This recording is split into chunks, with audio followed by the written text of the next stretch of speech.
आज की सबसे बड़ी खबर है ईरान और इजराइल के बीच बढ़ती लड़ाई की। कल से लेकर आज सुबह तक हालात और ज्यादा खराब हो गए हैं। कई जगह जोरदार धमाके सुने गए हैं। लोग डर के कारण सुरक्षित जगहों पर जा रहे हैं। ये लड़ाई अब बहुत खतरनाक मोड़ पर पहुंच चुकी है। शुरुआत में इजराइल ने ईरान पर हवाई हमला किया था। इसमें कई जगहों को निशाना बनाया गया। इसके जवाब में ईरान ने तुरंत पलटवार किया। ईरान ने दूर तक मार करने वाली मिसाइलें दागीं। इन मिसाइलों की रेंज बहुत ज्यादा बताई जा रही है। आज सुबह की ताज़ा खबर के अनुसार ईरान ने फिर से हमले किए हैं। कुछ मिसाइलें बड़े शहरों के पास गिरी हैं। कुछ हमलों को रोका गया, लेकिन कुछ अंदर तक पहुंच गए। इससे डर का माहौल और बढ़ गया है। इजराइल ने भी जवाब में हमले किए हैं। ईरान की राजधानी के पास धमाके सुने गए हैं। कई इमारतों को नुकसान पहुंचा है। दोनों तरफ से लगातार हमले जारी हैं। कोई भी पीछे हटने को तैयार नहीं है। लड़ाई हर घंटे और तेज हो रही है।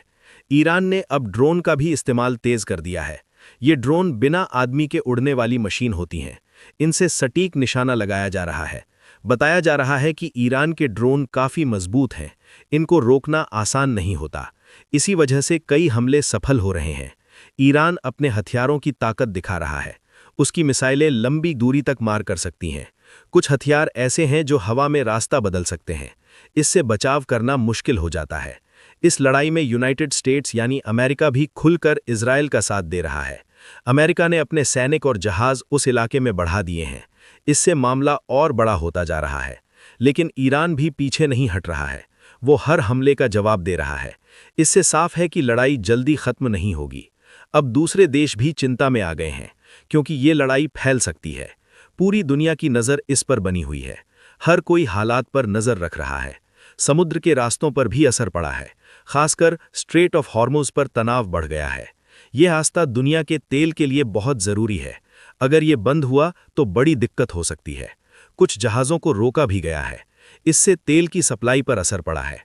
तेल के दाम तेज़ी से बढ़ रहे हैं। कई जगह तेल $100 के ऊपर पहुंच गया है। इसका असर पेट्रोल और डीजल पर पड़ेगा। महंगाई बढ़ने का खतरा है। अब बात करें इंडिया की। भारत भी इस स्थिति से प्रभावित हो सकता है, क्योंकि भारत ज़्यादा तेल बाहर से खरीदता है। अगर तेल महंगा हुआ तो भारत में दाम बढ़ेंगे।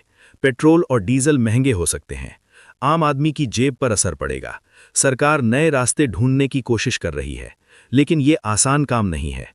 अगर लड़ाई लंबी चली तो असर और बढ़ेगा। लोगों का खर्च बढ़ सकता है। इस बीच एक बड़ी खबर ये भी है कि लड़ाई रोकने की कोशिश हो रही है। अमेरिका ने युद्ध रोकने की बात कही थी, लेकिन ईरान ने उसे मानने से मना कर दिया है। ईरान ने अपनी शर्तें रखी हैं, यानी अभी लड़ाई रुकने के आसार कम हैं। दोनों देश अपनी अपनी बात पर अड़े हुए हैं। हालात और ख़राब हो सकते हैं। ये सिर्फ दो देशों की लड़ाई नहीं रह गई है। पूरी दुनिया इससे प्रभावित हो रही है। अब देखना होगा कि आगे क्या होता है। ये सिर्फ दो देशों की लड़ाई नहीं रह गई है। पूरी दुनिया इससे प्रभावित हो रही है। अब देखना होगा कि आगे क्या होता है। क्या ये लड़ाई यहीं रुकेगी या और बड़ा रूप लेगी? आप अपनी राय हमें कमेंट में ज़रूर बताएं। और ऐसी ही बड़ी और ताज़ा खबरों के लिए हमारे YouTube channel Farhan news network को अभी सब्सक्राइब ज़रूर करें, ताकि आपको ईरान, इजराइल और अमेरिका की हर छोटी बड़ी खबर सबसे पहले मिलती रहे।